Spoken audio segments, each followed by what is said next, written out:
I want to teach you how to train yourself to dream big. It's actually a skill. And dreaming big is something that we used to do as kids, right? It was so easy as kids to sit in class because you were bored with, whatever it was that your teacher was doing, and you started to daydream. And as adults, we tend to lose that ability. So the Dream Book is going to be your companion to this program. And here's my philosophy about training yourself to dream big again as an adult. In the Dream Book, one of the things that you're going to be doing as a daily practice is you're going to do something that I do in my book. And that is every time I crack this open, because I keep my notes in here, is I write down the 5 things that I dream about. So I've written down, okay, I'm super embarrassed that I've written this down. So I'm going to tell you what my 5 are. And you can see, you probably can't see how red I'm turning because I have so much makeup on because I was in television today. And in television, they put a lot of makeup on you. In digital, I normally look like shit. But this is why we all need to learn to dream big and to dream authentically, because when you talk about it, you immediately shrink because we're trained not to have these aspirations. So the first thing that I wrote down is I want to be the #1 talk show in the United States. You know what's so fascinating is I used to dream of just actually being where I am.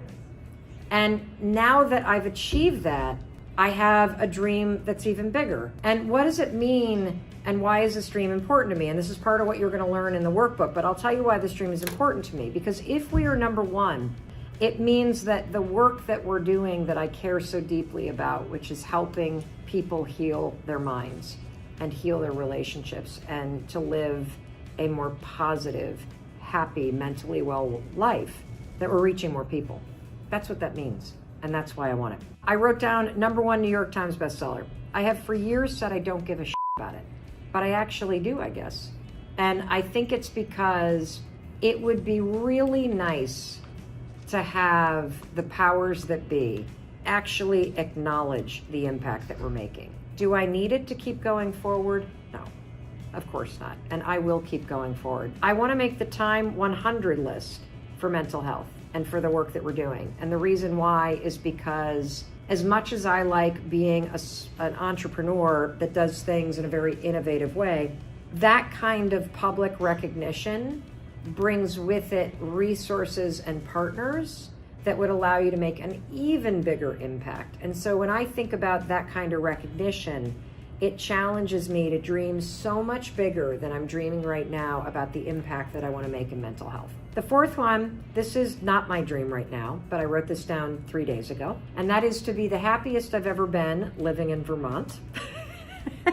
The reason why I wrote that down at the time is because my son is going to go to high school in Vermont, and we are grappling with a move. And I had a mental breakdown when we started looking at houses there, thinking I couldn't live here.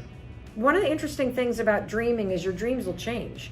I love the daily practice of writing in your dream book the 5 things you're dreaming about, because you'll notice that there are things that show up consistently for you, and that's a sign that it's important to pay attention to it. It's important to walk toward it. And by writing, I dream that I'd be the happiest I'd ever be in Vermont, I was doing the work of trying to shift my attitude about how I was feeling about a move when I'm not that excited about it right now. The 5th one is I want to build a summer house. I grew up on Lake Michigan. I've spent the last 30 years not on the water. I dream to be successful enough that someday, in the next decade, I will have the money to buy a fantastic piece of property on the ocean, and I will build an awesome house that is a gathering place for our family.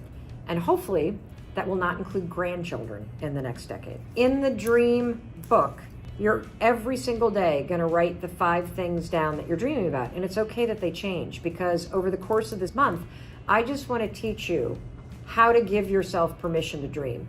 And I think it's also important that you saw how embarrassed I got when I had to read the things that I wrote down to you, because I immediately felt, oh God, are you going to judge me? Oh gosh, am I being a hypocrite? Oh God, what if I don't achieve these things?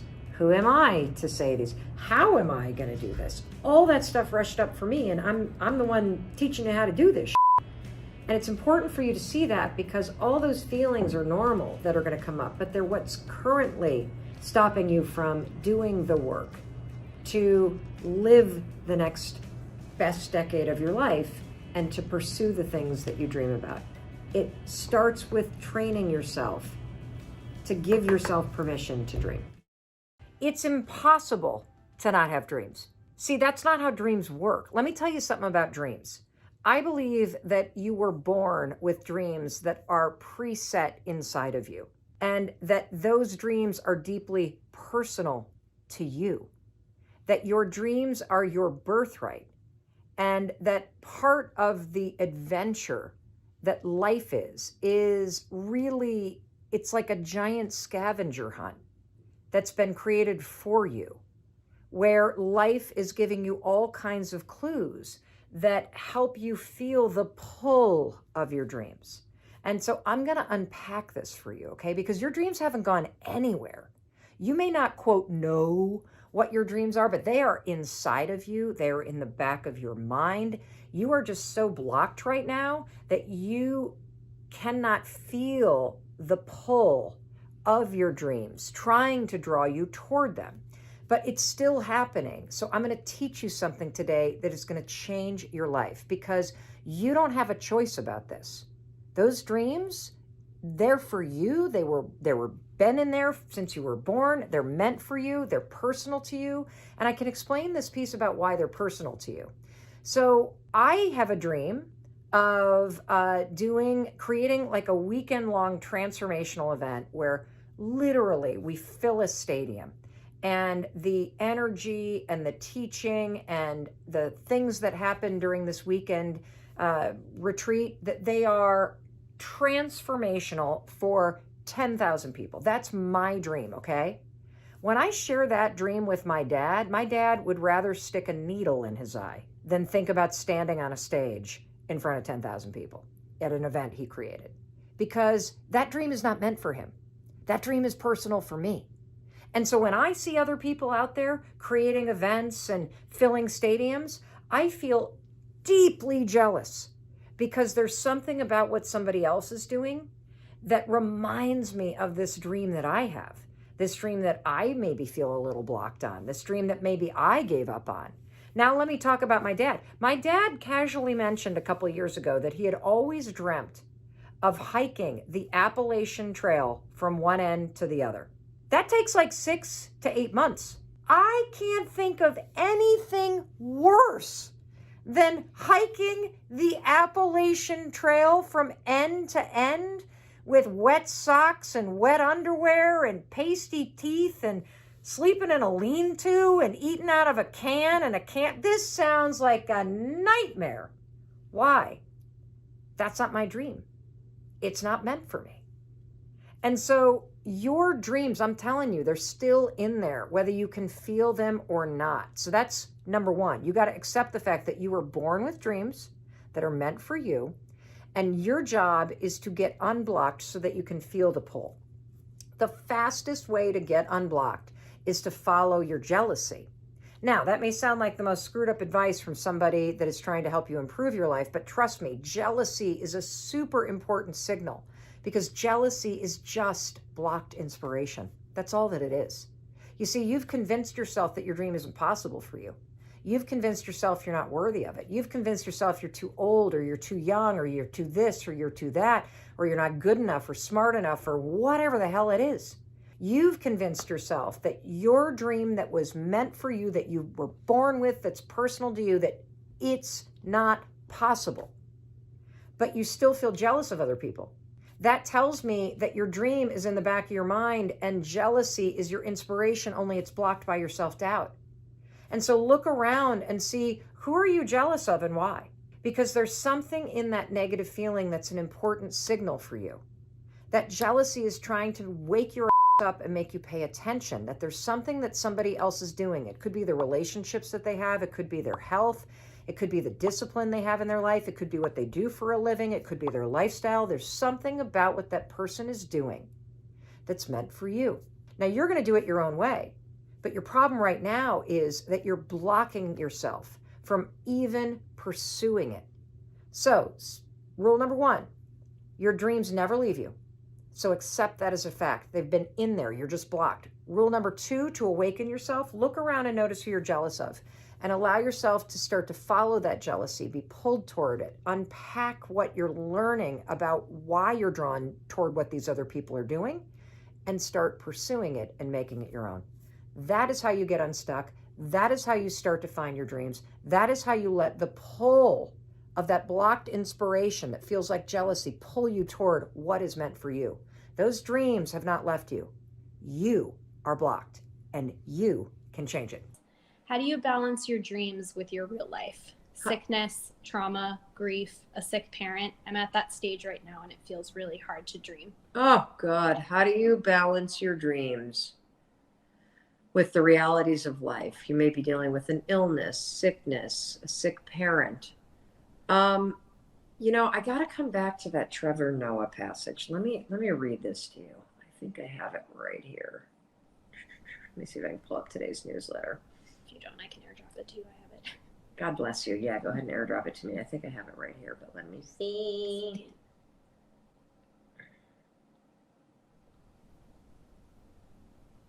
New decade, new letter.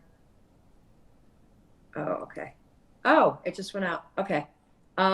Here we go. So I read a bunch of books over the course of the holiday. It's my goal to read a book a week, and it's been really amazing. And one of the books that I read was Trevor Noah's jaw-dropping memoir, Born a Crime, and it's all about him growing up as a biracial kid, which was actually a crime to be biracial, because it was a crime for people of different races to have sex and to have children. And he grew up during apartheid. And there was this passage that really struck me, and I talk about it in today's newsletter that just went out. Not for this program, but if you want to be on our newsletter list, go to melrobbins.com, and right on the homepage, there's a sign up for the newsletter. Here's what he writes. We tell people to follow their dreams, but you can only dream of what you can imagine. And depending upon where you come from, your imagination can be quite limited. Growing up in Soweto, our dream was to put another room on our house, maybe have a driveway, maybe someday a cast iron gate at the end of the driveway, because that is all we knew. But the highest rung of what's possible is far beyond the world you can see. And then he writes about how my mother showed me what was possible. The thing that always amazed me about her life was that no one showed her. She did it on her own. And what she showed Trevor was possible is she raised him to see a world outside of the ghetto in Soweto way before apartheid had ended. She was raising him for a world in which apartheid was over, before they could even wrap their minds around the possibility that it could happen. And so whatever it is that you're dealing with in your life right now, it can put blinders on you, because you have to deal with your aging parent. You have to deal with the illness that's in front of you. But it is so critical that you still dream. Why? Because dreams transport you from the day to day. Dreams give you a beacon to look up, because dreams will remind you that the situation that you're facing right now is temporary. Dreams will remind you that even if the situation isn't temporary, let's say that you've got some horrendous degenerative disease, and so it's going to get worse, not better. Dreams still give you a purpose to live a bigger life despite what you're dealing with. Now, you may not have the bandwidth to pursue your dreams because of how sick your parents are. That's okay. It won't always be like this. But it is critical that as a form of self-love, as a form of self-care, that you still build the skill of holding space for your dreams and writing those dreams down every day and thinking about those dreams and reading about those dreams, because they will help you move through the chapter of the life that you're in more powerfully, more grounded, and more fulfilled. The Uber driver in Dallas that's in this book, I get choked up when I think about him. An aha moment. Why choked up? I get choked up because what happens for me every single day is, and you hear from people every single day, you've got millions and millions of people that are inspired by, empowered by, impacted by your content. There are people out there that use your work as a lifeline, and it is humbling. And what I am really present to in the work that I'm putting out, in the stuff that I'm sharing, whether it's my failures or the things that I'm using that are helping me in my own struggles, is just how much people are holding themselves back and how much pain people feel. Because most folks know what they dream about and what they want. And yet they're spending all of their time and energy arguing against what they want. And so you can have all these epiphanies. I hope that when somebody listens to our conversation and watches this, that they have a massive aha moment. But it's not going to mean fucking shit if you don't take action and do something about it. The aha moment is the door that opens. But your new life does not begin unless you fucking step through the door.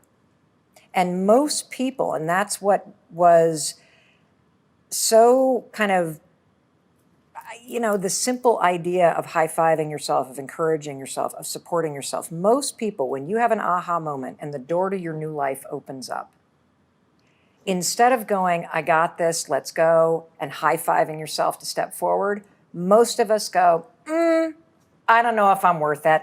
I don't know if right now is the right time to do this. I don't think I'm good enough. I've failed so many times, I can't go through that door. And that's the problem I want to attack right now.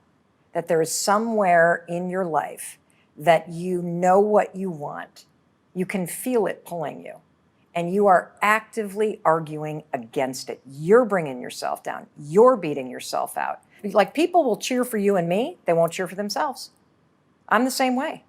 And so this Uber driver, the story that you're talking about, I get into the car and we start driving, and I'm on the phone as we're driving, and I'm having a conversation with somebody about this daytime talk show that I launched, which was a dream with Sony Pictures Television, and then was promptly fired after season 1. It was a huge fucking failure because we didn't make it to season 2.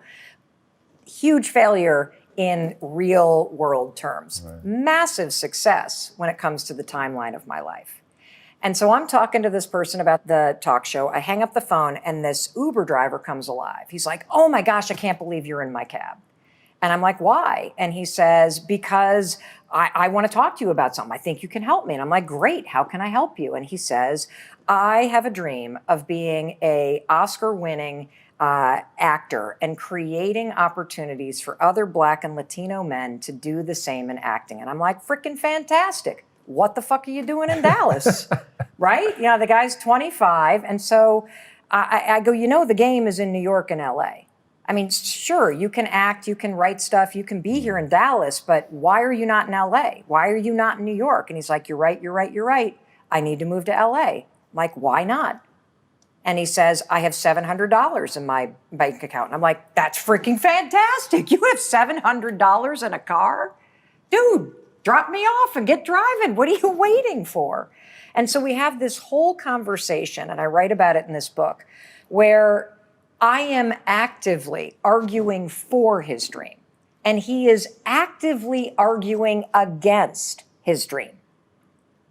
And what is so sad is throughout this conversation, Tom, he's like, you're right, $700 could get me there. You're right, I am only 25. You're right, if I keep thinking and thinking and thinking and thinking about what I want to be doing, I'm not only going to drive in circles, my whole life is going to spin in circles as I think about what I want and I don't do shit about it. And then you are going to find yourself not at 25, but at 45 or 65, and you're going to be so filled with regret that you never fucking put a bet on yourself. And so this conversation ends with him declaring that he's going to go to California and me giving him a bunch of tools that I talk about in this book. And the point of the story is, does he move or not? I don't fucking know. The point of the story is, it's so easy to see what somebody else should do. It's so easy to cheer for somebody else. We all do that, right? We cheer for our favorite sports teams. We follow our favorite influencers and authors. We plan birthday parties for our friends. We take on extra work from our colleagues. We support everyone around us. We do not know how to do it for ourselves. Hey, I'm Mel Robbins, and I wanted to make this video because boy, has the interest in manifesting just skyrocketed. Do you know that there has been a 700% increase in Google searches for manifestation and manifesting techniques just this year alone? So if you're brand new to manifesting, you are in the right place because I'm going to unpack the basics for you. I'm going to help you understand this. And more importantly, I'm going to empower you to put this to use in your life to help you get what you want. And if you've been trying to manifest for a while now and it's not working, this is also an exceptionally awesome video for you to watch because it is probably going to reveal some of the mistakes you've been making. And so let's just jump into it. So here's what we're going to cover in this video. First of all, I'm going to give you a definition for manifesting that's going to clear a lot of stuff up. Next, I'm going to talk about what it is for real based on science and what it can help you do, and what it isn't. How manifesting is very different than dreaming, hoping, wishing, and wanting, okay? Then what we're going to do is we're going to talk about why this is a skill that you need. I'm going to tell you a story about how some of the top performing athletes in the world at the highest level, Olympic levels, are using the science of manifestation to get what they want when it comes to performing at their top level.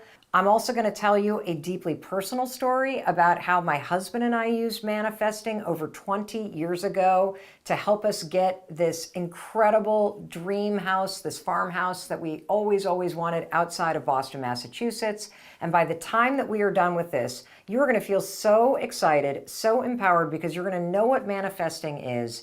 You're going to understand why you need it. And you are also going to be equipped to get started using it. All right. So let's start with the definition of manifesting. What the heck is manifesting, Mel Robbins? Well, let me tell you what manifesting isn't, okay? Manifesting is not thinking thoughts and then hoping that they come true. Thoughts become things only when your thoughts inspire you to take the actions to get those things. That's where manifesting comes in. Manifesting is preparing your mind, body, and spirit to help you take the actions to get those things. That's right. I'm going to say that again. Manifesting is like training for getting what you want. Manifesting is socializing your mind, preparing your mind, rehearsing your mind to help you take the steps before you take the steps so that you can get what you want. When you use manifesting properly, what you do is you remove the obstacles of self-doubt, of resistance, of being cautious, of focusing on tiny minutia, of feeling blank and overwhelmed. You remove all that crap and you retrain your mind and you retrain your nervous system and you retrain your spirit to help you get the things that you want in life. And when you manifest properly, what it does is it inspires you to take the actions that lead you to what you want. Now that sounds like a lot of like, okay, Mel, what does that actually mean? What it means is this. Manifesting is going to help you see, feel, and act your way toward the things that you want. That's what it does. It's so freaking cool. Now let me tell you the difference between manifesting according to science and wishing, wanting, hoping, dreaming. Let's focus on sort of wishing. There's a lot of you that are confusing wishing for something with manifesting, okay? They're the opposite ends of the spectrum. And so before I kind of explain the two, let me just give you an example so that we can use the example to compare and to contrast, okay? One big goal and dream that a lot of people have is financial freedom. The ability to take your kids to Disney World, the ability to buy what you want, the ability to put enough money away so that you don't have to worry about money, the ability to buy the things that you need, to go on the trips that you want. Financial freedom is something that you deserve in your life. It's something that you can do the work to achieve in your life.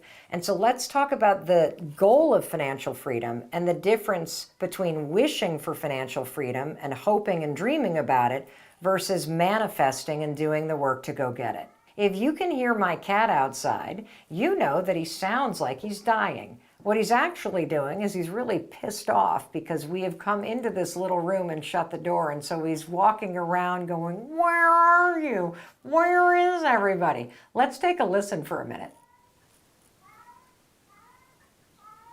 So did you notice that wishing he would leave didn't work? What you're going to always get when you watch Mel Robbins videos is you're going to get the real deal, okay? But literally the real deal, because this is real life. And these are tools for real people to make real changes. And so you might as well see what's going on. So the cat is now sleeping on my lap, and he's very happy. We were talking about financial freedom, which is a goal that so many people have, right? And what's the difference between you wanting and wishing for financial freedom and you manifesting it? And using manifestation and the science of it to help you get it. The big difference between wishing for something and using manifesting to help you do the work to go get it is that when you wish that you were financially free, have you ever noticed that the second that you wish for something, like, I wish I would win the lottery, you're also present at the same time to the fact that you're lacking money right now.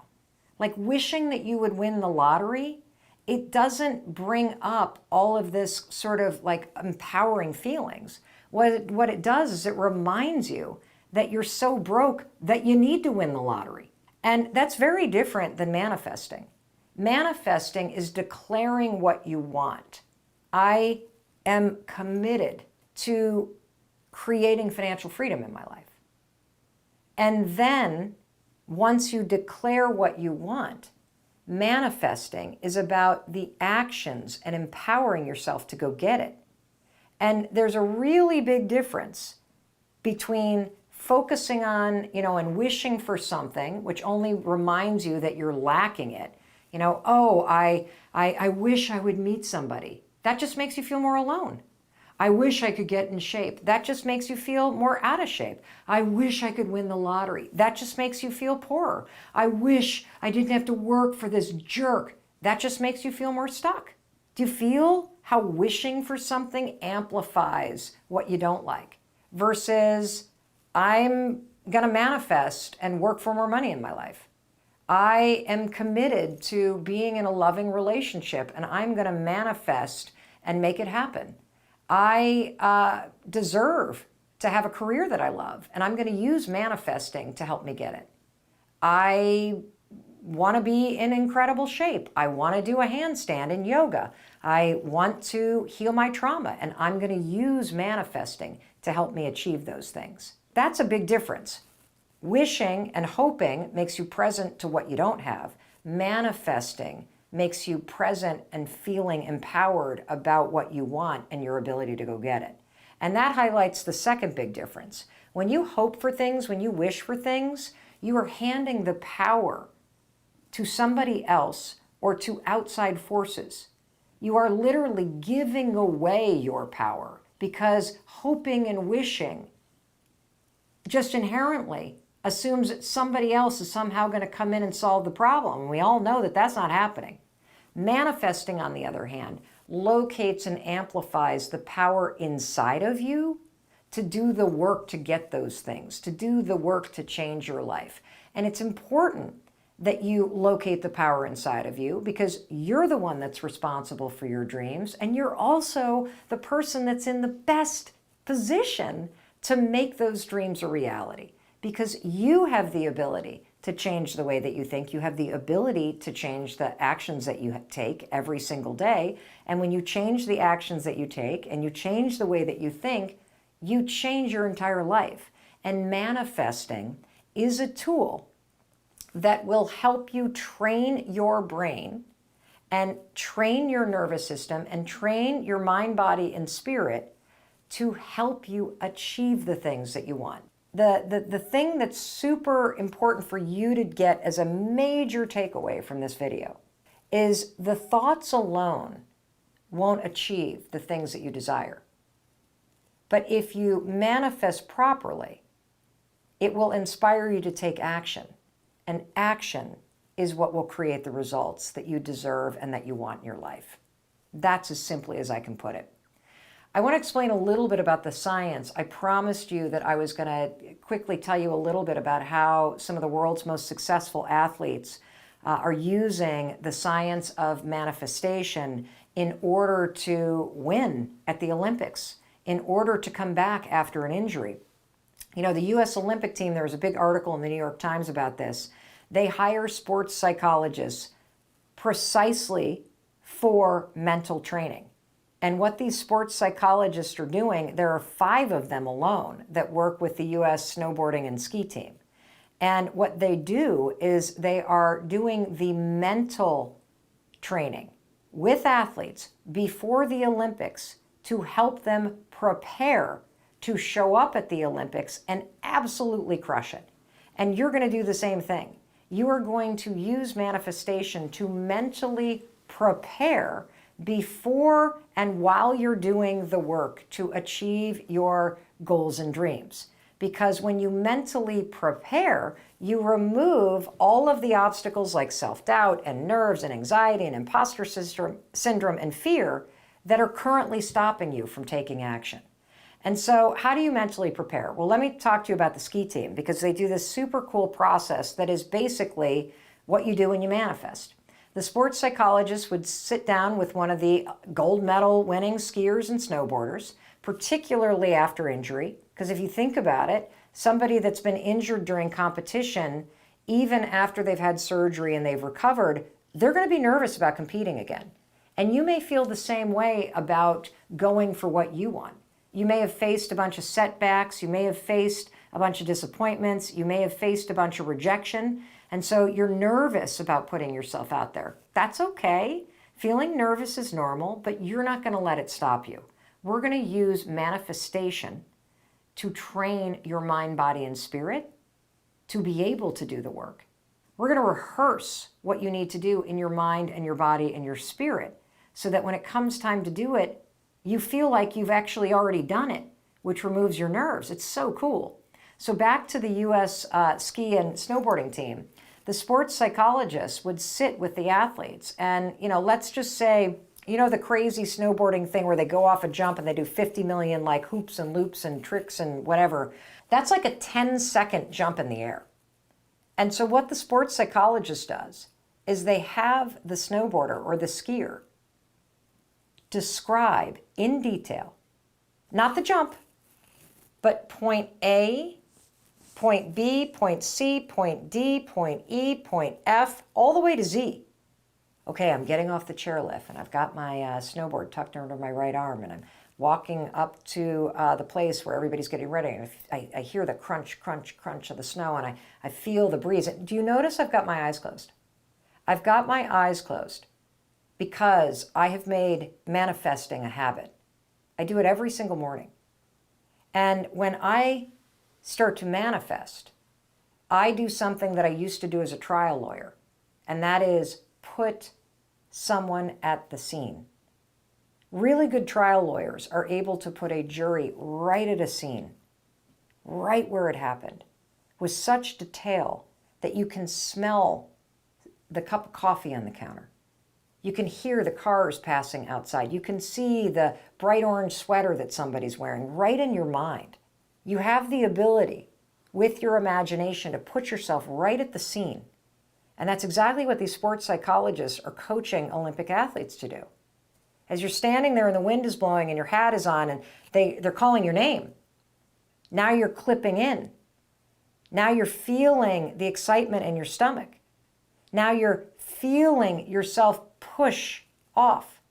And you feel the momentum kick in and the gravity pull down and the speed increasing. And you feel the lift off. And you literally mentally rehearse visually and in your body feeling it. And what you're doing is you are preparing your body to be able to do it. Here's a cool fact about your brain. Your brain can't distinguish between real experiences that you've lived and the detailed experiences that you have imagined and felt through manifesting. So we are using your vision, we are using your ability to picture yourself there and feel yourself there as a way to prepare yourself to be there.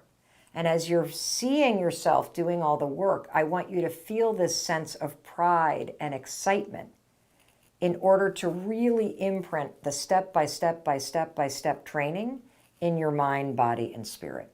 All right, well, look, I'm no Olympic athlete, but I am a gold medalist when it comes to the science of manifestation. I used manifesting as a way to help me keep doing the work to find my dream house outside of Boston. This is the story of how I use manifesting to do the work to find a needle in a haystack, which was an antique farmhouse outside of Boston. So, 1997, my husband Chris and I are newlyweds. We moved from New York City to the Boston area.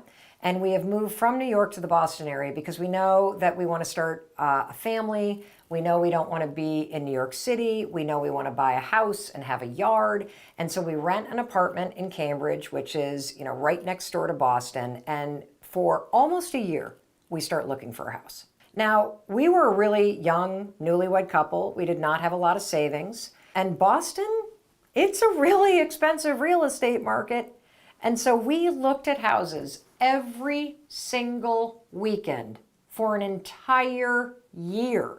And we either would go to these open houses and we just hated the neighborhood, or we couldn't afford the house, and we were just feeling so discouraged. And it was about this time that I discovered the science of manifesting. And I luckily didn't just learn thoughts become things. I learned the see it, feel it, and you'll believe it form of manifesting that you're learning right now. And here's what I would do. I would, every single day, I knew what I wanted more than anything. I wanted to find an antique farmhouse with a big front porch. I wanted it to be in our budget. I wanted to have some land. I wanted to get a fixer-upper. I just had this this old house kind of vision in my mind, right? And I would sit there and I would think about Chris and I going to open houses. And I would think about Chris and I seeing house after house. And I would think about Chris getting really discouraged. And I would feel the pressure of going to all these open houses and us not finding anything. And I could feel Chris getting discouraged, and I could feel myself starting to get discouraged. And then I would feel and see myself turning to Chris and saying, Chris, you watch. We are really good people, and we have the kind of luck that something magical is going to happen. We are going to find that needle in the haystack. I just know it. If we just keep going to open houses, if we just keep putting it out there that we're looking for an old farmhouse, a fixer-upper with a big porch on a nice piece of property, we will find it. What this kind of manifesting does, where you see yourself pushing through the resignation, you feel yourself believing, you feel yourself doing the work to find that needle in the haystack, to beat the odds, to have something magical happens, is that you start to believe that it's going to happen. Through manifesting, I literally convinced myself that we would, in fact, find a needle in a haystack, that I didn't even need to worry about all the houses that we couldn't afford that we were seeing. I didn't even need to worry about the number of places that we would look at that were out of our range. I didn't even have to worry about how long it was going to take, because I knew, because I was aligning myself with what I wanted through proper manifestation, that it would happen. I wasn't worried about the timeline. I just assumed that if we kept at it and we kept holding on for that needle in the haystack, amazing old farmhouse, that one day, somehow, magically, the stars would align, we would be in the right place, and we would be rewarded because we had done the work and we had held out hope and we had kept on going. And why do we do those things? Because I had been training myself, preparing myself to do all those things. And I'll tell you what happened. About a year into looking, in one of the nicest towns outside of Boston, Massachusetts, we got word that there was a ransack old farmhouse that may be coming on the market. So we drove out that weekend and we pulled up in front of the house. And I got to tell you, the grass at this house in the front yard was like waist high. Nobody had mowed this lawn in I don't know how many years. It looked like a field, for crying out loud, instead of a front lawn. The paint was all chipped. The house was this like ugly blue color. Most of the windows were broken. The only living beings inside the house were the family of raccoons who had taken up residence inside the chimney. The kitchen was so hideous, there was astroturf, indoor-outdoor grass, as the flooring in this house.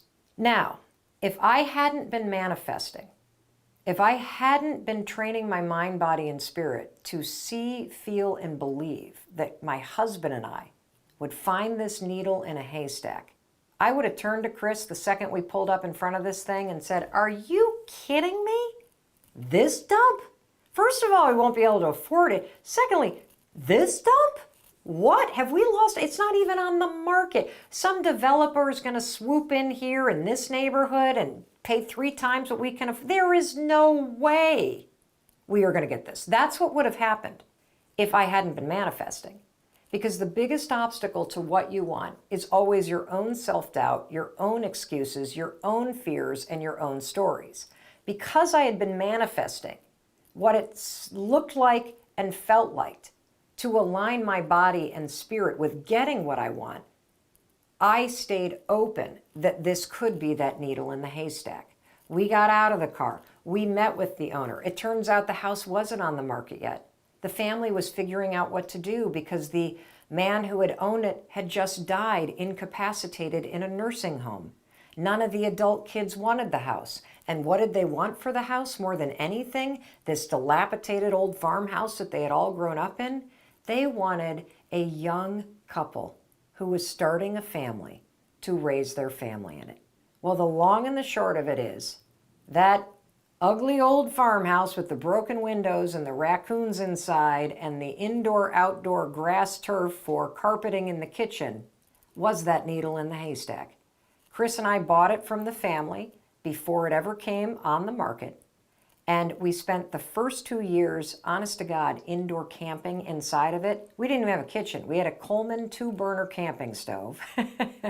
We did most of the renovations ourselves, which meant bringing the knob and tube wiring up to code, slapping on a paint a coat, and bringing everything up to a point where it would be safe. And we have lived in this farmhouse and raised our family in it for the past 24 years. There is no way that I would have even gotten out of the car without having been manifesting for 8 months prior to finding that farmhouse with the big wrap porch on a great piece of property right outside of Boston. It was seeing it, feeling it in my mind, body, and spirit that made my mind believe that it was possible. And when you believe that something is possible, you will do the work and you will stay open to all of the amazing possibilities that come into your life to make it happen. And here we are almost 25 years later, sitting here filming in that very house. So there you have it. I promised you that this would be a video that would be perfect if you were brand new to manifesting, or if you've been manifesting for a while but it hasn't been working. I hope that now that you know the real definition and the real purpose of manifesting, when you manifest using science and you manifest as a way to train and prepare your mind, body, and spirit to do the work to help you get what you want.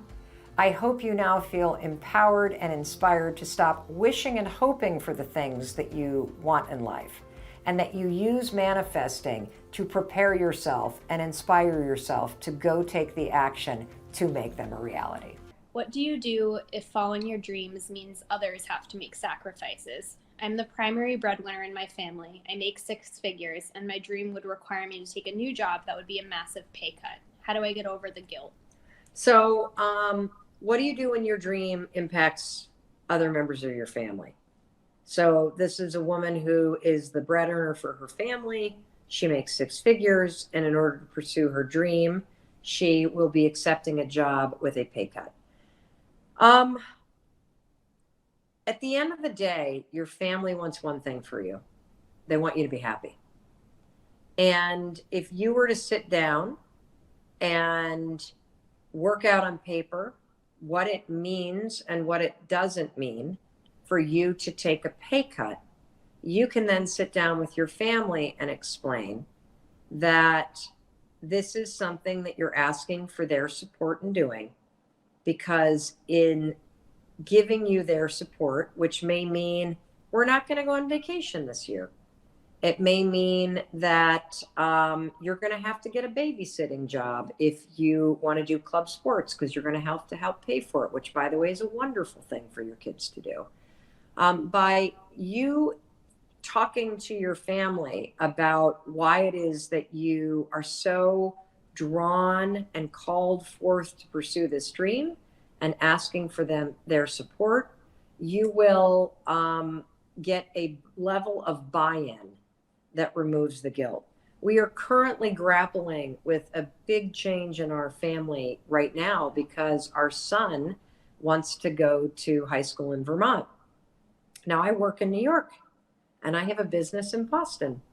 And this is not a boarding school. It happens to be a school in a town that we've been going to for years and years and years because Chris's family lives up there. But it would mean a major change in where we live. And so our son is doing this with us right now. He's sitting down and saying, this is something that really matters to me. This is a dream of mine. How could we make it work? And it's been a lot of up and down and roller coaster emotional conversations of what it would look like to make a massive change for the next 48 months and the sacrifices that I would need to make and that Chris would need to make and how that would impact our family. And so that is the way that you make a decision. And by the way, we're not decided yet on what we're doing. We're going through the roller coaster, but by God, I am impressed by my son, who's 14 years old, who is advocating for his dream. And when somebody that you love advocates for their dream, the guilt transfers a little bit, because when you love somebody, what do you want for them? You want them to be happy. And you feel guilty not doing what it takes if what it takes is reasonable and doable and manageable.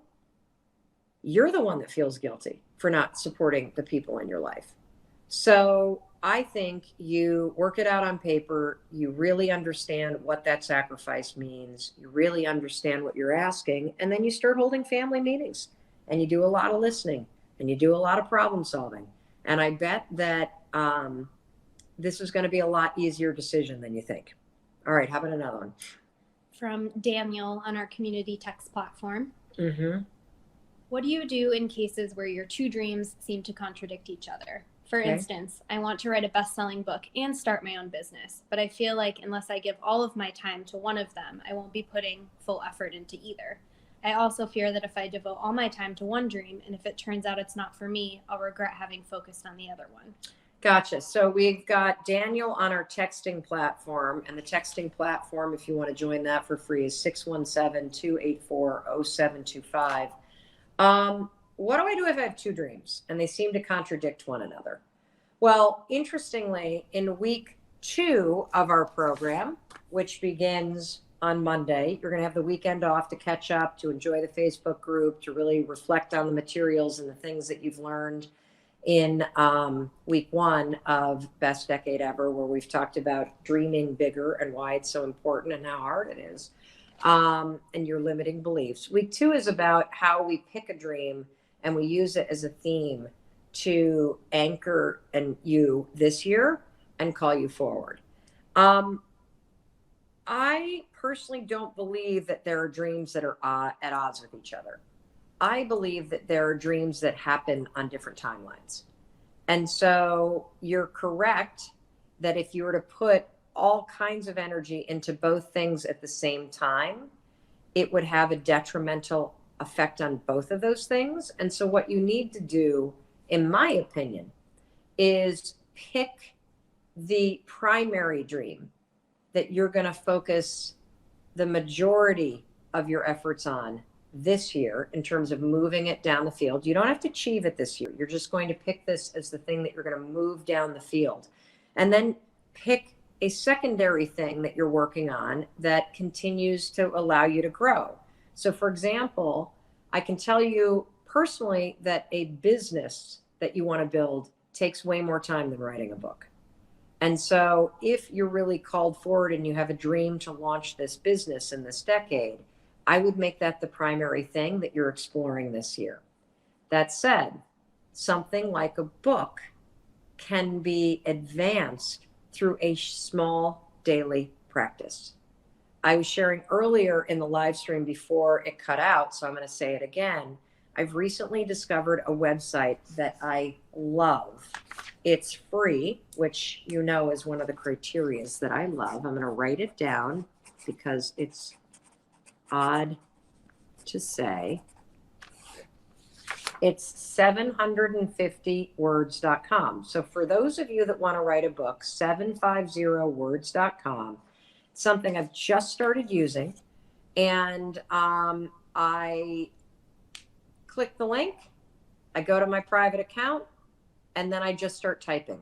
And what are you doing? You're typing 750 words every time you log on. And I'm trying to do it 5 days a week because I want to build the skill of writing every day.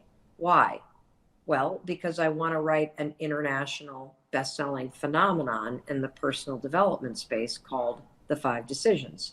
Oh, and right behind that is the 5-second diet book, because we are already testing the 5-second diet and seeing insane results with people, because the 5-second diet isn't about what you eat.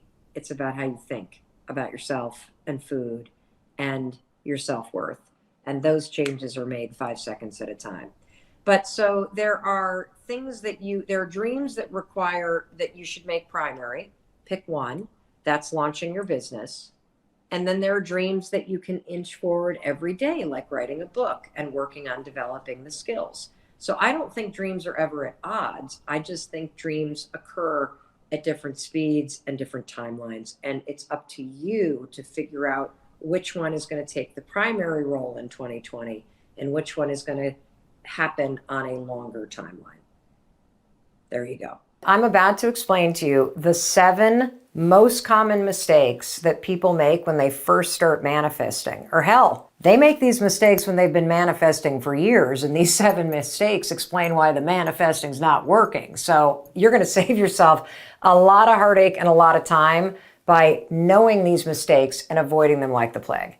Before I tell you the 7 mistakes, let me just remind you of what manifesting is. If you're brand new to manifesting and you have not seen the video that I did that is basically what the hell is manifesting, it's explaining it for beginners, you might want to check that out. It's also on our YouTube channel here.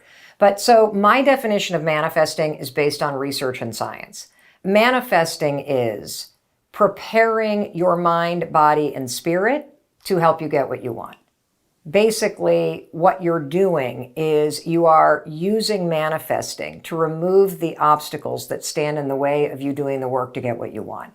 Manifesting done right removes self-doubt, it removes fear, It removes the excuses and the stories that would normally stop you, because when you do manifesting properly, you literally make your mind, body, and spirit believe that it's a foregone conclusion.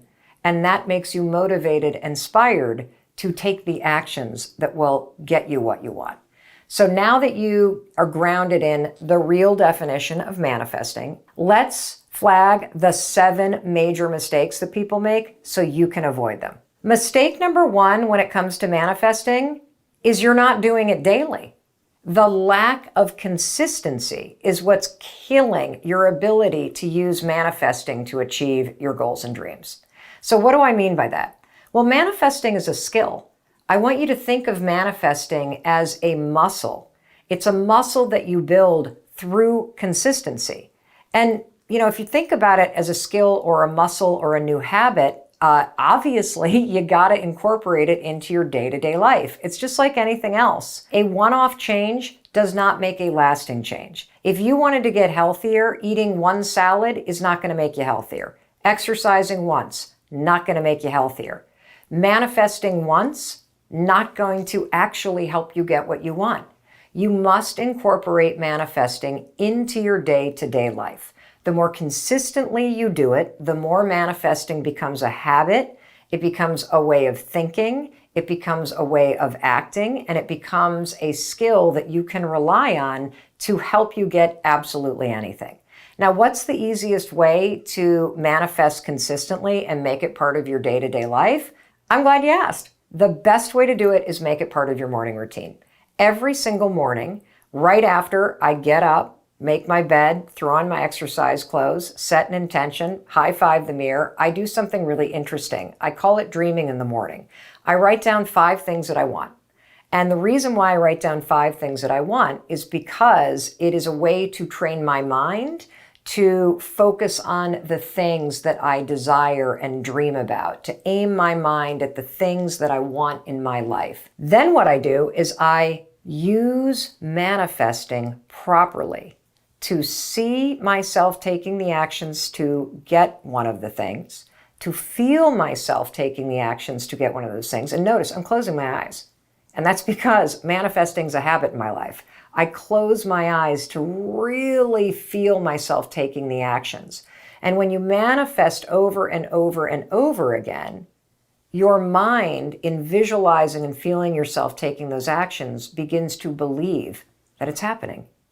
And that will make you confident, optimistic. It'll inspire you to take action. It will remove obstacles. It'll make it easier for you to do the work. Now, that's how you do it. That's how I've made it part of my day-to-day life. I write down 5 things. I then manifest on at least one of those things. And then here's the most important part. I then take an action that's inspired by the manifesting. Now, to help you incorporate this into your day-to-day life, I got something to give you. And don't worry, you don't need to buy anything. I have written and created the High Five Journal. It goes with my best-selling book, The High Five Habit. It's not only gorgeous, and you're going to love it, but the prompts in the journal, it's a daily journaling practice that you use. Write down 5 things that you want, big or small, today or in your lifetime. Now describe the small action you can take to inch yourself forward. Now close your eyes. Visualize taking these small actions. Feel deeply what it feels like to do these things as you move closer to what you desire. This is training your mind, body, and spirit to help you take these actions. This is a journal based on research and science that helps you make manifesting a skill that you practice every day. You want to get consistent? Start using the High Five Journal. Now, you can grab a copy of one of these things if you want it, but I still got you covered because I know there are parts of the world where you can't buy this yet. I also know that you might not have the money to be able to buy it. That's cool. If you go to highfivejournal.com, you can download free templates. Don't even need to buy the journal. If you want one, get one. But you can utilize the free templates at highfivejournal.com. You can read about the science. That will help you get started with making manifesting consistent, which will help build manifesting as a muscle and a skill that you rely on every single day of your life to help you get what you want. Cool, right? Good. Now let's move on to mistake number 2. Now, mistake number 2 is a major mistake that people make, and that is that you frame manifesting based on what you don't want. Now, this is subtle, but it's really important that you avoid this mistake. So this is the kind of mistake that you make when you're really frustrated and you start to go, I just don't want to be alone anymore. I just don't want to date losers anymore. I just don't want to be struggling anymore. I just don't want life to be so hard anymore. I just don't want to be single anymore. I just don't want to be poor anymore. I just don't want to have anxiety and feel so bad anymore. Do you see how framing all your dreams and goals around what you don't want might be a problem? I mean, when I say, I don't want to feel anxious anymore, how the hell am I going to visualize not being anxious? That's why this is a major mistake. You want to always frame what you want and what you're going to use manifesting to help you take the actions to go get it. You always want to frame it in the positive. Frame it around the thing that you want. So in the case of anxiety, don't talk about not feeling anxious. Frame what you want. I can't wait to have a calm, quiet, confident state of mind. That feels different, doesn't it? I can't wait to be in a loving, supportive, caring, mutual, positive relationship with an adult, somebody that acts like an adult and treats me the way I deserve to be treated. Feels very different than, I just don't want to date losers anymore. You want to always frame the things that you're trying to manifest and the actions that you need to take as leading you towards something rather than away from something. That way, we stop thinking and aligning energy around the negative crap that's not working, and we align your mind, body, and spirit around what it feels like to have the positive things that you want.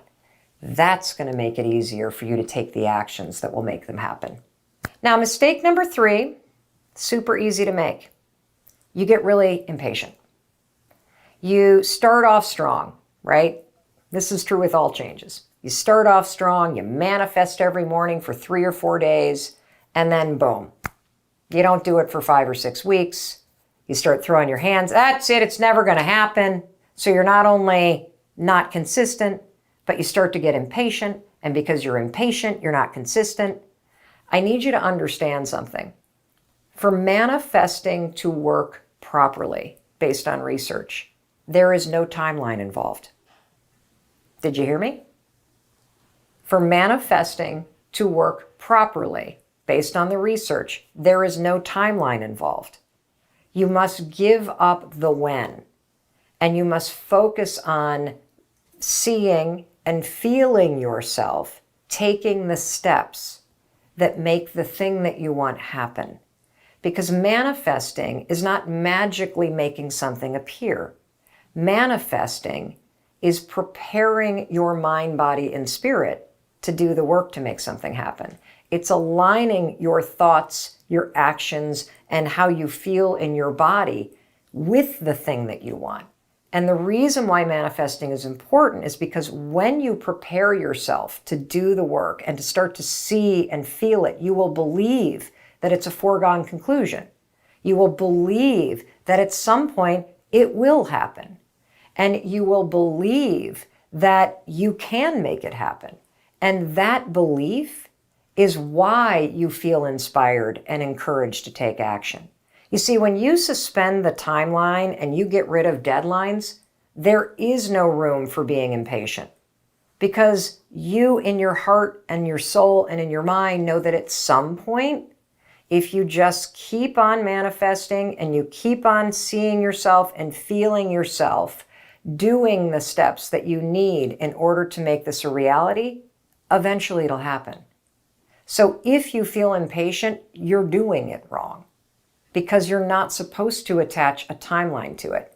You're supposed to wake up every morning and write down 5 things that you want and let yourself see and feel yourself doing the work, and that will inspire you to take the actions that lead you there. And if you do that every day, trust me, You won't even be thinking about the timeline because you know in your heart and soul, eventually this is going to turn out. Now, mistake number 4, and this is probably the biggest mistake that everybody makes. And if you've been manifesting for a long time and nothing's turning out, this is probably the mistake that you're making. If you're brand new to manifesting, this is the mistake everybody that's new makes, unless somebody tells them not to do this. The biggest mistake with manifesting is that you're only looking at the end goal. That's the biggest mistake everybody makes. We've all been sold this bill of goods, not only that if you think good things, somehow it's going to happen. That's only true that you can think good things and have good things happen if you do the work to make those good things happen. The thinking's just the first part. You got to actually take the actions that are inspired by the thinking. And the second thing that people do in terms of being sold a bill of goods is that you kind of have been led to believe that if you create a vision board and you plaster up on the vision board images of beach houses and Lamborghinis and NFTs and millions of dollars in the bank and the world's skinniest body and all the things that you would love to have magically appear in your life, that simply creating the vision is enough. The reason why that's a mistake is because research shows that simply envisioning the end goal without actually imagining all the steps that lead you there and without training your body to feel what it's going to feel like to do the hard work, simply imagining the end goal isn't motivating at all. It's pretty inspiring for about a day. But then what happens is that you start to stare at the beach house and the $1 million in the bank, and you will feel discouraged because you'll realize, holy cow, from where I sit, there's an impossible gap between my studio apartment or living in my parents' basement and the beach house that I want. There's an impossible gap between the fact that my divorce basically left me bankrupt and now I'm staring at a vision board with $1 million in the bank. Holy cow, I've got 150 pounds to lose and I'm going to stare at my photo from when I was my, best weight when I was a high school Division I athlete? No, staring at the end goal is not only a mistake, it's profoundly discouraging. It's the reason why so many people fail to reach their goals, because they only set their goals and they never do the part that's the most important, and that's where manifesting comes in. Manifesting helps you do the work. Manifesting done properly is preparing you to do all the things between where you are and where you want to get to. So I'll give you an example. Let's say that up on your vision board, okay? Up on your vision board is the fact that you want to launch your own business. Right now, you work for somebody else, you can't stand what you do, you have panic attacks when you wake up because you know that you're headed in the wrong direction, you've always dreamt of opening a bakery, and so you slap up a vision board and you've got this big visual up on your wall that you stare at every morning of this beautiful bakery that you've always dreamt of starting. Here's the problem. You have no money, you have no savings, you've never started a business before. How the hell are you going to get this done? Staring at the vision board gives you panic attacks. Here's how manifesting is going to help. Manifesting is where instead of staring at the photos of the bakery, you see, feel, and eventually start to believe that you can do the work to make it a reality. And so what you're going to manifest is you're going to manifest all the steps from point A, which is starting at 0, all the way to point Z, which is opening the doors. You're going to see yourself. And notice I'm closing my eyes. This is because manifesting is a habit. Manifesting happens here in your mind and in your heart and your body. I want you to see yourself. Instead of going out tonight with your friends, see yourself staying in and watching videos. Videos on YouTube of other people that have opened bakeries. See yourself going to the library and getting a book that tells the story of somebody who did it. See yourself taking webinars and tutorials about how to raise the money to do something like this. See yourself studying Kickstarter campaigns of other people who have launched a bakery and raised money through Kickstarter campaigns. See yourself talking to people who have done this. See yourself talking to friends and family. See yourself taking a class in it. See yourself staying in next weekend and working on this. See yourself getting a part-time job in a bakery and learning behind the scenes because you've always dreamt of doing this, but you've never worked in one. And one vision at a time, as you feel yourself being tired, as you feel the late nights, as you feel yourself doing the work with no timeline, you'll start to believe that you're going to do it. And that will keep you inspired to take those little actions to do it. And that way, when you come in after a long day and you've spent the day watching a webinar or watching a YouTube video, or you had a conversation with somebody that gave you some advice, when you walk into your room and you see that beautiful vision board, you know what's going to happen? Your mind and your body and spirit will literally start to buzz, because what you've been rehearsing in your mind, body, and spirit through visualization aligns with it. That's how you do it. Simply envisioning the end game, that's a one-way ticket to being discouraged, unmotivated, and stuck. You start to use manifesting properly. You start to visualize every single step of the way, and you will be training for it and doing the work to make it happen. And that is motivating. Mistake number 5 is thinking you have to have all the answers. And that'll get you really stuck. That what you really want to manifest into your life is an incredible relationship, right? But you don't even know where to begin because your dating history looks like a train wreck. Here's the simple solution. Just become a student. Become a student of whatever it is that you want. What does a student do? A student learns, a student studies, a student researches. Researching, studying, and learning about what you want is a simple way to find all of the things that you can start manifesting. Seriously. Anything that a student would be doing, taking a class, researching, talking about a subject, interviewing people about a subject, watching videos about a subject, all of those things that a student does are things that I want you to visualize, see yourself, and feel yourself doing. That's a simple hack to figuring out the path between where you are and where you want to go. Another thing that a student does is a student studies people who have already done it. And then you reverse engineer the path and you see yourself doing the things that somebody else did to get what you want. Now, here's what's super cool. Remember, manifesting based on science means training your mind, body, and spirit to do the work that gets you what you want. Your path will not be the same as somebody else's. That's okay. You can still see yourself walking down somebody else's path. You can still feel what it feels like to do that hard work, because manifesting works because it's going to remove the obstacles that you create, your excuses, your self-doubt, all of the stories you tell yourself, your fear, your imposter syndrome. You're rehearsing the steps in your mind because remember, your brain doesn't know the difference between you actually taking the steps or you just visualizing yourself taking the steps. When you visualize yourself taking the steps, you are training your mind, body, and spirit to not resist taking those actions. That's why this is going to work for you. Even though, let's say you love The Rock's career. You're not going to have the same career as The Rock, but you can certainly visualize all the things that he did in order to train yourself to do the work that will get you what you want. Now, mistake number 6 is going to be obvious based on mistake number 4 and number 5. You're not taking any actions. Look, you can't just feel it in your body. You can't just see it in your mind.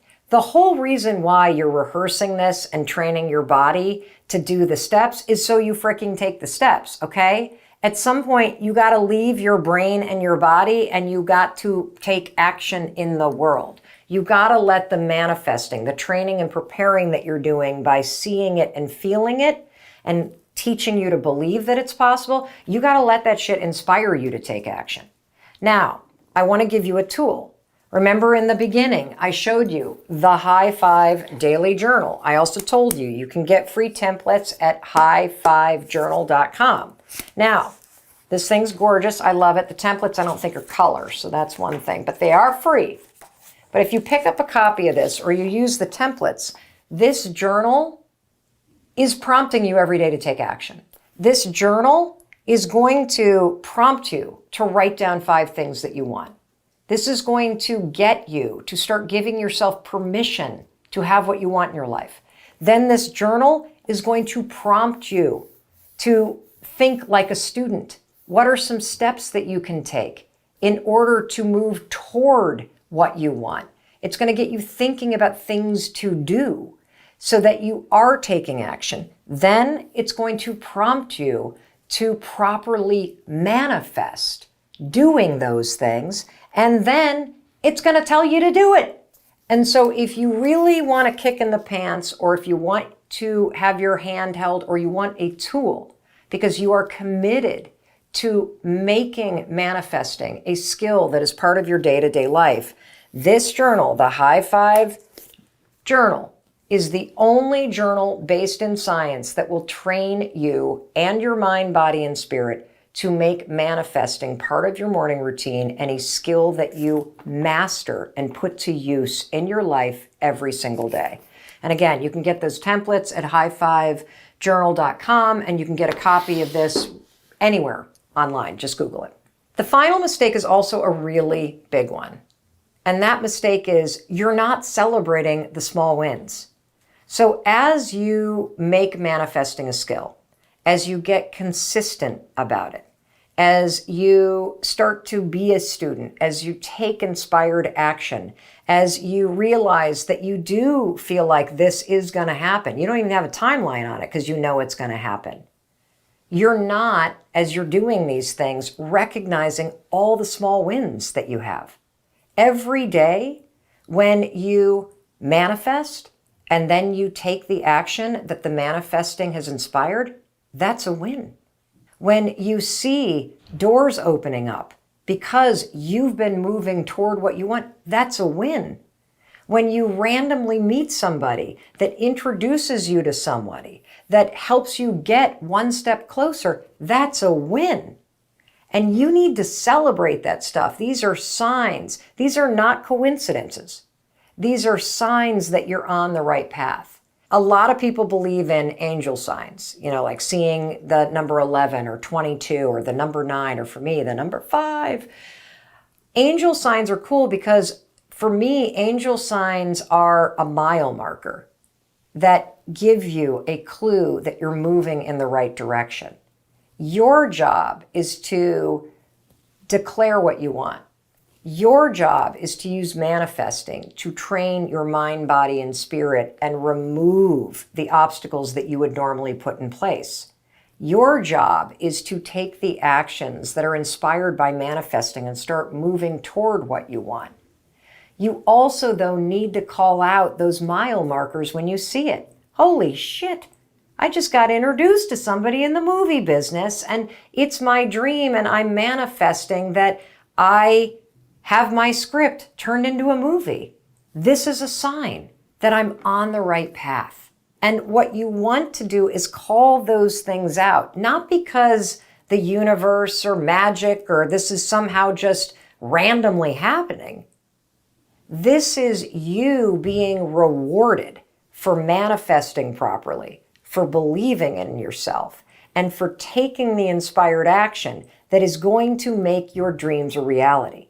And these little moments, these signs, these small wins that are happening every day as you make manifesting a consistent skill that you practice in the morning, that you put to use so that you are aligned with what you want, so that your mind, body, and spirit is working with you instead of against you. When you start to also call out the small wins, there I am manifesting. There, this thing happened. This is happening too. There are my angel numbers. Holy cow, this just happened. You're now building momentum. You're now energetically rewarding your body for aligning with what you want. And it just makes all of this that much stronger. It makes your beliefs stronger. It makes your courage bigger. It makes your confidence stronger. That's how all of this builds one on the other. And if you're not willing to call out the small wins, you're missing a huge amount of mojo and rocket fuel and magic that you can add into the mix, because all of these small wins are literally reasons for you to be more confident, reasons for you to keep going, reasons for you to really know in your mind, body, and spirit that, yeah, this is going to happen because you're making it happen. I'm going to teach you the 4 simple steps that you need to follow in order to manifest the right way according to research and science. I'm so glad you're watching this. Manifesting is an incredible skill to develop in your life and to practice and build consistently as something that you do. My definition of manifesting is manifesting when you do it following the 4 steps you're about to learn according to research and science. What manifesting does is it trains your mind, your body, your spirit to align with what you want to achieve in life. Manifesting is a way to prepare or socialize your mind and your nervous system and your body to do the work that's necessary to getting what you want. And so the steps that I'm going to walk you through work, they're based in research, and what they're doing is they remove all of the obstacles that would normally stop you from taking action. Because just thinking about what you want isn't going to get it done. What ultimately creates results in your life are actions. And so manifesting is a way to train yourself to take the actions that will change your life, that will help you get what you want. Manifesting also removes self-doubt, resistance, excuses, imposter syndrome, all the things that would normally stop you from taking the actions. The 4 steps that you need to follow, really simple. Step number 1 is give yourself permission to dream with the lid off. This is really important. And the reason why this is important is because I guarantee you that right now you are not even allowing yourself to fully dream or think about or set goals that are truly aligned with what you deeply want in your heart.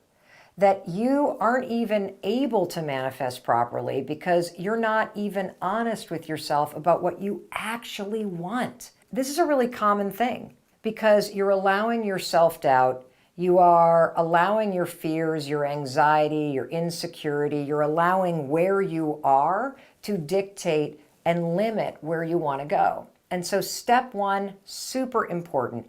You must allow yourself, give yourself permission to start dreaming with the lid off. Now, the scientific reason why this is so important is because you have a filter in your brain called the reticular activity system.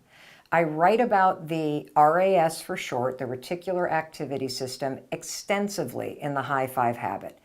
The RAS is a filter in your mind, and you can do simple things that change the structure of that filter. In fact, the filter in your mind, the RAS, is always changing. So one thing that you can do in order to teach yourself how to dream with the lid off is to adopt a simple habit. Every single morning, I do a very simple thing. I write down 5 things that I want. That's it. When I start my day, after I get up when the alarm rings, I make my bed, I pull on my exercise clothes, I set an intention, I high-five myself in the mirror, I then go out into the kitchen, I crack open my high-five journal, and then inside the journal there are prompts that walk me through the steps of visualizing. And the first prompt is dream with the lid off. Set your spirit free. Write down 5 things every morning that you want. And this is important because when you get what you want out of your head and you physically put them on a piece of paper, research shows that you're 42% more likely to achieve those goals simply by writing them down. That's pretty cool. Secondly, your mind is paying attention. And when you take deliberate action and you write down what you want, you are signaling to your brain that you deserve to have these things. You are signaling to your brain that you do want those things. You're not just going to think about them. These are things that matter to you. And that helps train your mind to allow you to let the desires flow through you. Because right now, you're not manifesting properly because you're not even allowing yourself to dream with the lid off. So that's step number one. You're going to start writing down 5 things that you want every single morning as a way to train your mind to let you dream freely. So a couple things about this little practice of writing down 5 things that you want every morning as a way to train your mind to allow you to dream again. First of all, you can write down the same 5 things every day. It's your list, your dreams. You get to do this how you want. The second thing that you could do is you could just write down different things every day. It doesn't matter, because really what manifesting is manifesting is a way to train and prepare your mind, body, and spirit to help you. And if your mind is blocking you and your mind won't even allow you to fully want the things that you want, like, for example, maybe you want to be a New York Times bestselling author, but you won't even write that down because you don't think it's possible. If you won't even write it down because your self-doubt is stopping you, you're not dreaming with the lid off. And so this simple exercise, write down, I want to be a New York Times bestselling author. I want a house by the beach. I want to take my family to Disney World. I'd love to meet the love of my life. I'd like to climb Mount Kilimanjaro. I want to open a wine bar. I'd love to get in the best shape of my life. I'd like to do a handstand this year in yoga. I'd like my dog to start barking at the neighbors. Whatever you want, it doesn't matter. You're just training yourself to dream. And that's step 1. Allow yourself to want what you want. Step number 2 for manifesting properly according to science is you must visualize the steps that lead you to the thing that you want, not the end goal. This is a major mistake that people make. They manifest improperly because all they do is focus on the end goal. If you've ever made a vision board, think about what you put on the vision board. You put up just the beach house or the $1 million in the bank, or you crossing the finish line, or you launching that business, or you having the body that you want, or you driving the Maserati, whatever it is. The end goal is what you put up on a vision board. That is not what you're going to do when you manifest. If you start focusing on crossing the finish line of the marathon, that is a one-way ticket to being unmotivated and completely discouraged.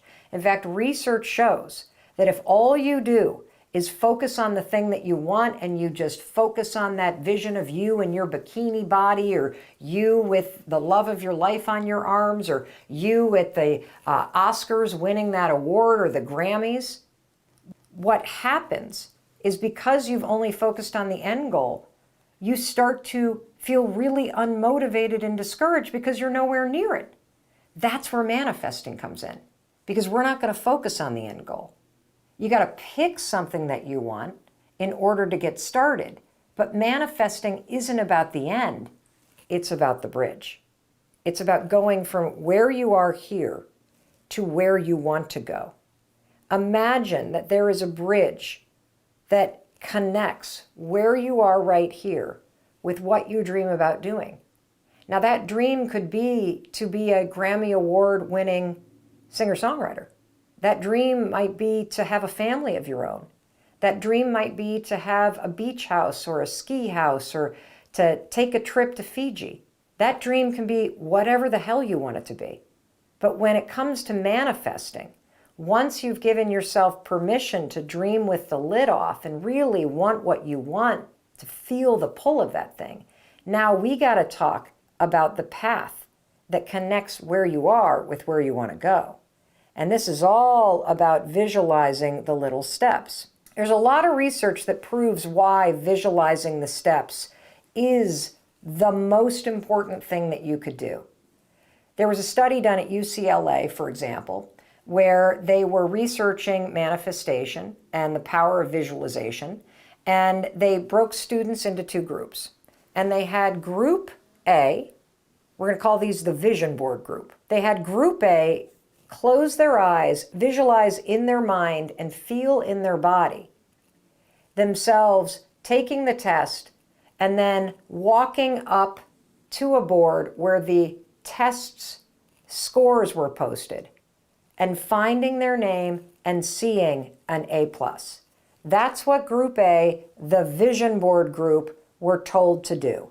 to visualize themselves achieving what they wanted.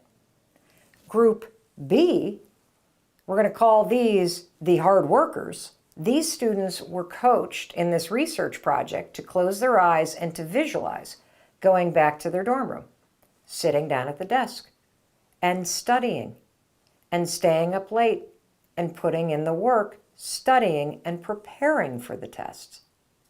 Now let me ask you a question. Which group do you think did better on the actual test? Was it Group A, the vision board group, who were taught to visualize and picture themselves walking up to a board and seeing the A+? Or was it Group B, the hard work group, the group that was taught to close their eyes and visualize and seeing themselves doing the work to study for the test? Well, if you answered Group A, you're wrong. If you answered Group B, you got the correct answer. The reason why Group B, the students who visualized studying for the test, got better test scores is because when you visualize yourself doing the work, visualizing it leads you to doing the work. And it's only through actions that you will get the result that you want. Preparing your mind and visualizing yourself doing it lowers your resistance and leads to you taking the action. That's why manifesting works. You know, the same is true in sports. There's all kinds of research in sports psychology. In fact, our Olympic athletes for the U.S. Olympic team, they hire sports psychologists to train our top Olympic athletes, particularly after they've been injured, in visualizing themselves competing. When you coach an athlete to mentally rehearse every single detail about going through the competition, you are training the mind, body, and spirit to show up and dominate. This is particularly true for athletes after they've been injured and they're stepping back into competition. If you've been injured in competition, you're naturally going to feel anxious. You're naturally going to be nervous. Your brain and nervous system circuitry is now programmed with the intensity from that injury, the memory from the injury. So of course it's natural to bring that into your pre-competition feelings about it, right? So manifestation properly, remember what it is? Manifesting is preparing your mind, body, and spirit to do the work. It's aligning your mind, body, and spirit with what you want. It removes the obstacles that would normally stop you, which then prepares and motivates you to take the actions to succeed. So in the case of athletes who visualize themselves and see themselves doing all the steps over and over, they're removing the nerves. They're removing all the programming related to the injury. They are preparing their mind, body, and spirit to go in and frickin' dominate. And so are you, because that's step 2. You gotta see it. The third step is you're gonna feel in your body what it feels like to do the work. So let's go back to the research project at UCLA. Not only do I want you to close your eyes and picture yourself going back to the dorm room. Notice I'm closing my eyes. It's because manifesting is a habit for me. And when I manifest, I get in it, man. I close my eyes. I go into my mind. I am literally in my imagination there. And I not only can see myself doing the work, I can feel it. You can feel what it's like to walk into that dorm. You can feel what it's like to sit down. You can feel the heavy backpack hit the table. You can feel yourself crack open that book. You can feel yourself sitting at that desk and the desk light. And you can also even feel what it's like, can't you? As the sun starts to set and it gets darker outside and the light on your desk starts to get brighter and take things over. You can just put yourself right there.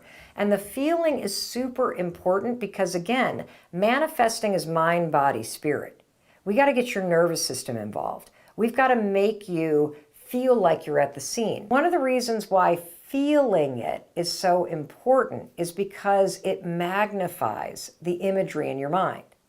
And when your mind rehearses something, here's what's cool about your brain. Your brain doesn't know the difference between you studying for that test or you doing the work to start that business or get healthy or put yourself back out there, or heal your trauma, or save the money to get that house that you want, or whatever it is that you're visualizing. Your brain doesn't know the difference between you visualizing those things and you actually doing them. In your mind, it's the same. So it's almost like a training run for a marathon. You are building a muscle that helps you win when you take the actions. It's so cool. And so you not only want to feel what it's like to study for that test, put yourself at the scene. You also want to feel a sense of pride that you're doing the work. And the pride piece is really important because the pride piece acts almost like a booster.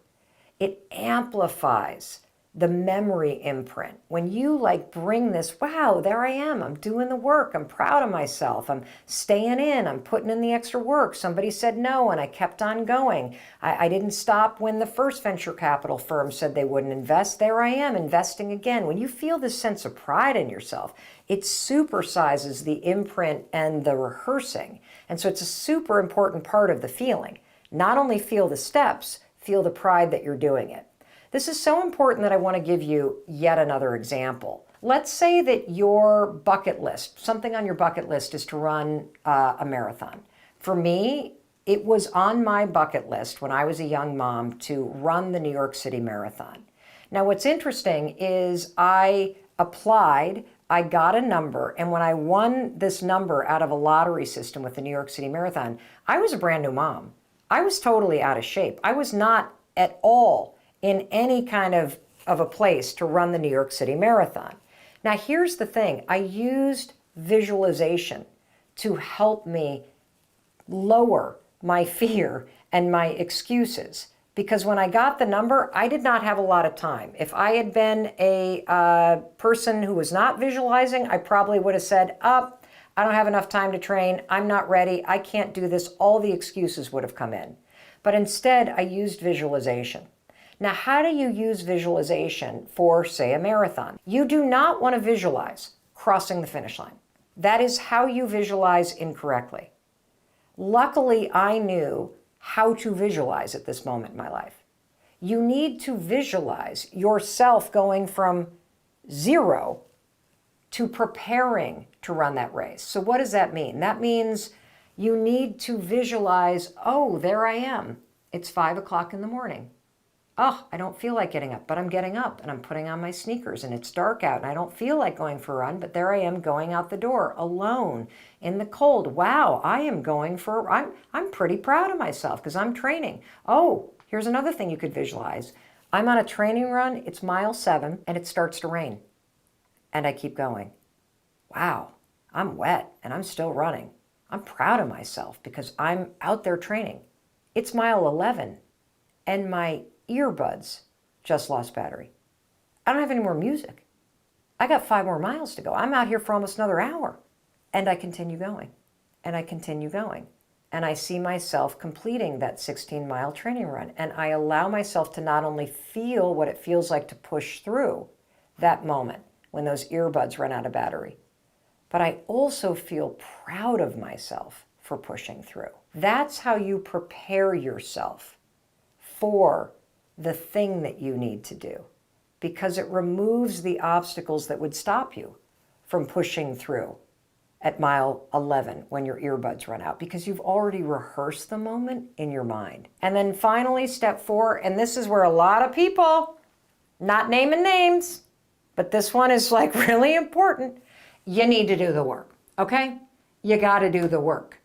Because it's only through your actions that you will accomplish what you want. Let's say that you've always wanted to climb a particular mountain, okay? There's a mountain called Haystack. It's not even that tall, so I should probably pick a bbigger one. But let's just call it Haystack Mountain. You've always wanted to climb Haystack Mountain. You pull up to Haystack Mountain, and you get out of the car, you park at the National Forest parking lot, and you make the mistake of looking up at the mountain, which is the end goal, right? And you notice it's up in the clouds. And then you start to think, oh my God, that's a really far way away. I don't really know how I feel about doing this anymore because that looks like it's going to take a really long time. And then all of a sudden it starts to rain And you go, I don't think I want to do this because I don't think I feel like doing this. And next thing you know, you are back in the car, driving back down the road to that little diner that you saw. And instead of climbing the mountain that you've always dreamt of climbing, you've now come up with an excuse and you have abandoned ship. You now have literally become your own obstacle. You talked yourself out of it. You started to doubt yourself. You told yourself you weren't ready and that you didn't feel like it. You pull the ripcord, you're out of there. In order to have what you want in life, you must stop staring at the top of that mountain. You must stop creating excuses for why you can't or don't feel like it. And you must put your head down and look at the first step in front of you. And then you must take the action and start walking toward what you want. And it'll be a hell of a lot easier for you to do that if you have also been putting in the time every day consistently to not only see yourself walking up that trail step by step, but that you have felt yourself pushing through the resistance, the fear, the obstacles, the excuses that are stopping you now. And feel proud in every fiber of your being as you push through those obstacles and see yourself and feel yourself doing the work. That's how you manifest properly. And if you do that before you pull into the national park parking lot, if you look up at that mountain and you see clouds and it starts raining, it won't matter because you've already rehearsed this moment in your mind, body, and spirit. And you, my friend, will start walking up that trail. And you're going to be proud. That's how you use manifesting to get what you want. That's how you leverage all the science and research to train and prepare your mind, body, and spirit to help you get what you want. And that's how you hack the motivation and inspiration that you need to take the actions that get you everything that you want and deserve in life. Hey, it's Mel. Thank you so much for checking this video out. And if you like this one, I have a feeling you're going to like this one too. I'll see you there.